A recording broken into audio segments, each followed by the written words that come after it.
Hi, my name's Candina Aralo. I'll be doing the central line dressing change video today. I did want to let you know I currently have a Band-Aid over my central line. I did do the recording previous, and for practice, I didn't like how the video came out, so I redid it. Um, Unfortunately, though, I did use the Tegaderm. There was no way to salvage the Tegaderm, no matter how much I tried. It actually ripped up part of the makeshift skin on it as well. So that did have to be discarded.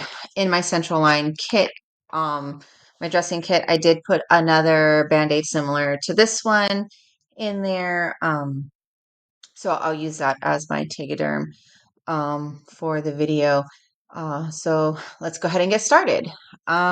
First things first, I would go ahead and double check inside my patient's chart, making sure if there were any new orders or anything had to be changed.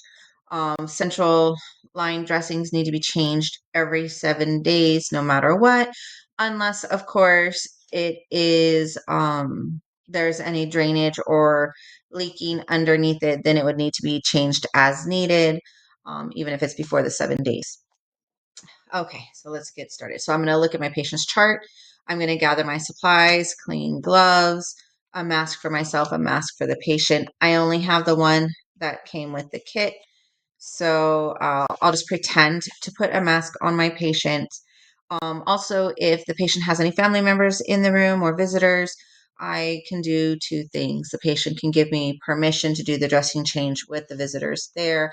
If visitors are there, they would have to definitely, stay back away from the bed. They would also have to wear a mask as well.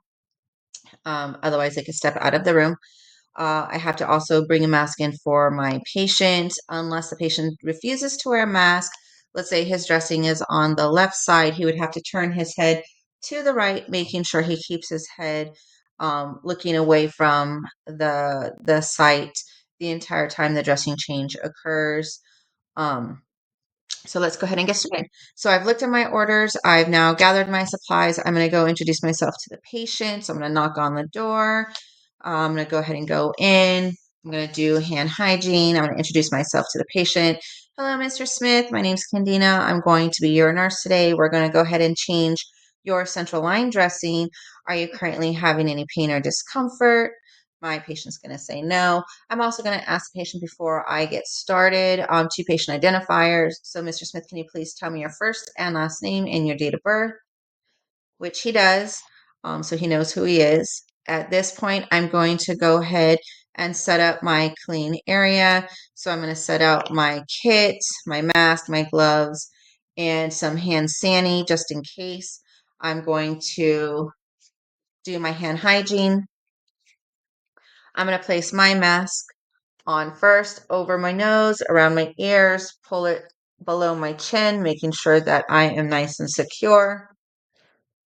Pinching it around my nose, making sure that there's no chance of anything getting onto the patient or dirtying the area. At this point, I'm going to go ahead and put Mr. Smith's mask on over the nose, around the ears, and pull below the chin. I'm going to hand hygiene again since I've just touched the patient. So I want to make sure my hands are nice and clean. I am now going to put on my clean gloves.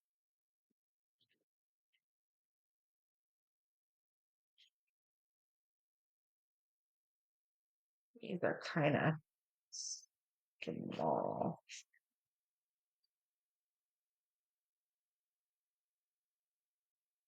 Okay, clean gloves.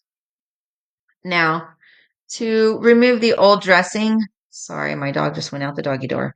To remove the old dressing, I'm going to, with my non-dominant hand, I'm going to stabilize the central line.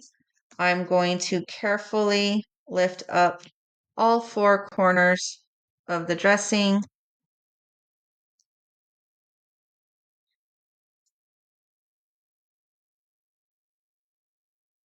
And this dressing is sticking to the skin.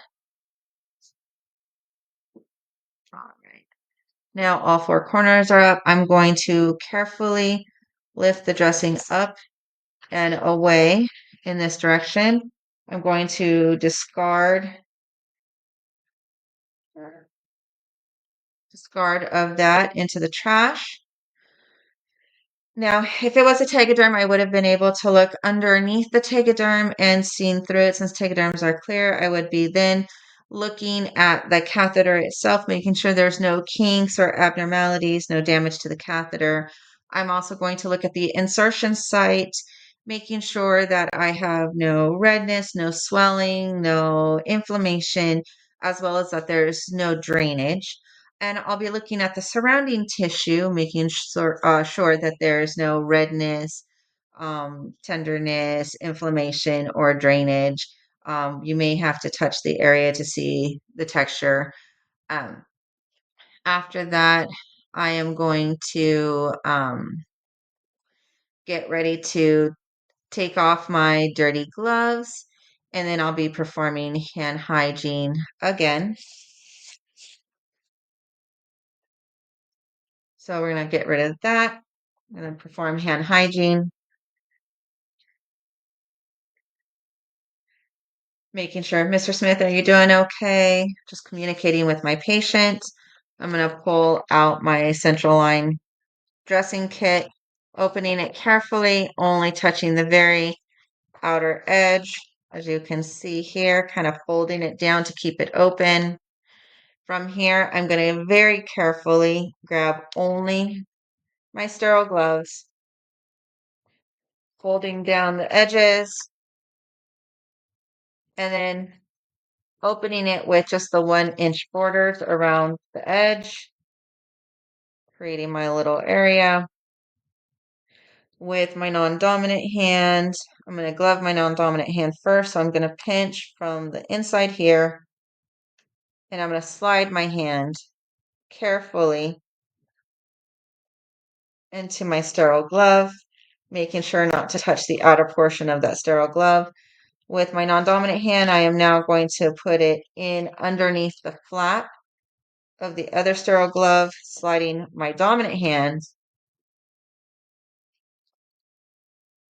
into that glove, making sure that I'm only touching the outer portion now that I have my clean sterile gloves. I'm going to move this out of the way, only touching the very center, so that way I don't touch any of those edges, that 1-inch border that I touch with my clean hands. Now, from here, I'm going to take my chlorhexidine with my dominant hand. With my non-dominant hand, I'm going to grab the clean sterile gauze. The gauze I'm going to grab the catheter with, keeping my hands clean. I'm going to pop open my chlorhexidine scrub, and I'm going to wait until the chlorhexidine has fully saturated that little pad there. Once it has fully saturated, I'm going to clean in a back and forth motion using friction for 30 seconds to clean the surrounding area, as well as I'm going to let it fully dry to air. I'm not going to fan it, blow it, nothing like that, because I don't want any germs or bacteria in the air to get to it. So now that my pad is fully saturated, I'm going to start cleaning. 1, 2, 3, 4, 5, 6, 7, 8, 9, 10, 11, 12, 13, 14, 15, 16, 17, 18, 19, 20, 21, 22, 23, 24, 25, 26, 27, 28, 29, 30. Now, I'm also going to clean the line itself from the base of the insertion site out, and I'm going to clean all the edges around it. The last part I'll be doing is the top, making sure that it's nice and clean. I'll discard my chlorhexidine. I'm going to be allowed now to drop my line, let going of my gauze, keeping my hands clean and above my waist. Now that that is done, I'm going to allow the chlorhexidine to fully dry. And whatever size tegaderm is the size that I'm going to clean with my chlorhexidine, making sure that I clean the entire area that the tegaderm is going to sit on so that nothing gets missed and no bacteria can get in there to cause an infection in that line. Okay, looks like my chlorhexidine is almost dry. So, like I stated before, my sterile dressing was used already, and I'm only going to grab inside here carefully. So let's pretend this is my Tegaderm.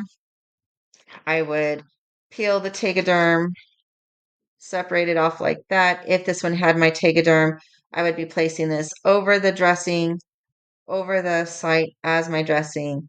But since my Tegaderm is not on here, I'm going to go ahead and discard that. I'm going to pull my makeshift Tegaderm off. I'm going to center it, making sure that I carefully lay it out nice and flat, making sure all edges are sealed, minimizing any wrinkles, pressing down gently, securing that Tegaderm on. At this point on here, there is a little tiny piece. I would then write my initials, date, and time. I will peel that off, and I'm going to stick it to the very edge of that bandage. So the next nurse coming on shift, or if tomorrow's my day off, the next day shift nurse can see that I was the one who did the dressing change. My date, time, and initials are on there. Now, at this point, I will gather any of my supplies that I've used to discard. I will put all of my supplies together and discard that into the trash, as well as remove my sterile gloves. I will hand sani again, and it's optional. I can either wear my mask out of the room and then remove it there. I prefer to remove it in front of the patient. So I would remove my mask, ask them if they need me to help remove their mask. I'm going to hand sanitize again. And then at this point, I'm going to double check and make sure my patient is not having any pain or discomfort. I am also going to put the side rails up. I will make sure his call light or his call bell is within reach. I'll double check to make sure if there's anything else he needs. At that point, I'll go ahead and let them know that the dressing change has been complete, and then I'll follow up with them again a little bit later, or if he needs me before that, to go ahead and push the call bell button. I'll hand hygiene one more time before I leave the room, and then I'll be going straight to the computer to document my findings in the dressing change for my patient, Mr. Smith. His skin was clean, dry, and intact. No inflammation noted, no drainage noted.